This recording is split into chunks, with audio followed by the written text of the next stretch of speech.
You was it mga kulisap.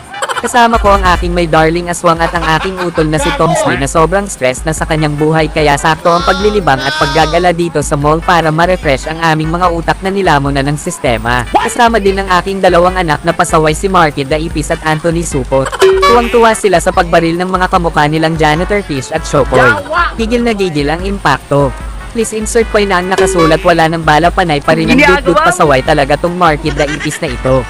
Hindi ko alam kung anong trip nitong ipis na ito wala namang balang lumalabas panay ang dut-dut. Baliw na yata. Pakaalis na nga. Kaya lumibot muna ako at nakita ko ang aking anak na si Makoy na bading. At si Binbin ko na birthday boy kaso biglang nawala. Nagtatalo na ang dalawang unggoy dahil mukhang mahirap ang kanilang nilalaro. Napakamot na lang sa ulo kahit hindi makati. At bigla na lang sumulpot si Binbin ko na tuwang-tuwa dahil sa hawak niya na hindi ko alam kung ano. Pero yun pala ay napanalunan niya sa laro na nilalaro ng dalawang unggoy. Kaya napatakbo si Anthony na parang kangaroo para ibalita lang na nanalo si Binbin at may nakuhang premyo. Kaso busy ang kanyang tita Tomsky sa pag-shoot ng bola na focus lang sa goal at walang pake. Kaya lumibot ulit ako at nakita ko na naman si Bading na ayaw sumuko sa kanyang nilalaro. Kailangan may puhunan na isang timbang tokens para manalo at makakuha ng premyo sa laro ng mga hangal na nilalang. At nakita ko na naman si Binbin na pinupod-trip ang kanyang napanalunan na pagkain sa laro ni Bading.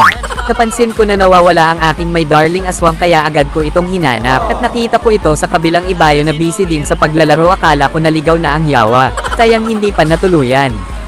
At nag-focus ulit ito sa laro na halatang ayaw sumuko hanggat walang nahuhuling ice cream. Ice cream challenge accepted, puhunan isang timbang token. Yawa giyatay kasama balon-balunan. At bumababa na nga ang mahiwagang panipit makakuha kaya ang aswang. Yun lang ang masaklap ligo ang aswang na makakuha ng ice cream. Kung bumili na lang sana nakakain na ito ng paborito niyang ice cream. Mindset ba? Ngunit desperada talaga ito na manalo at kahit maubos pa ang aming budget kakapalit ng token sa goal. Wag naman sana. Oh no! Kaya umalis na lang ako at muling lumibot dahil hindi ko na kayang panoorin ang kabaliwang iyon. Baka masakal ko lang ng walang bitaw. Joke lang. At nakita ko na naman ang mga unggoy na nagtumpukan.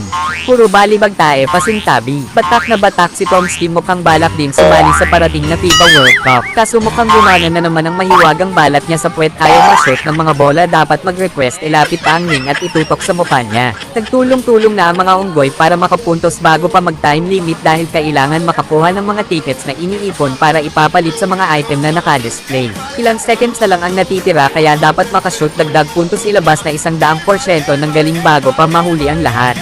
At natapos na nga ang huling segundo tignan ang resulta kung ilang tickets ang makukuha. Excited na sa kung gaano kadami ang tickets na lalabas. At eto na nga nakakuha sila ng tickets na humigit kumulang 5 bilang 2.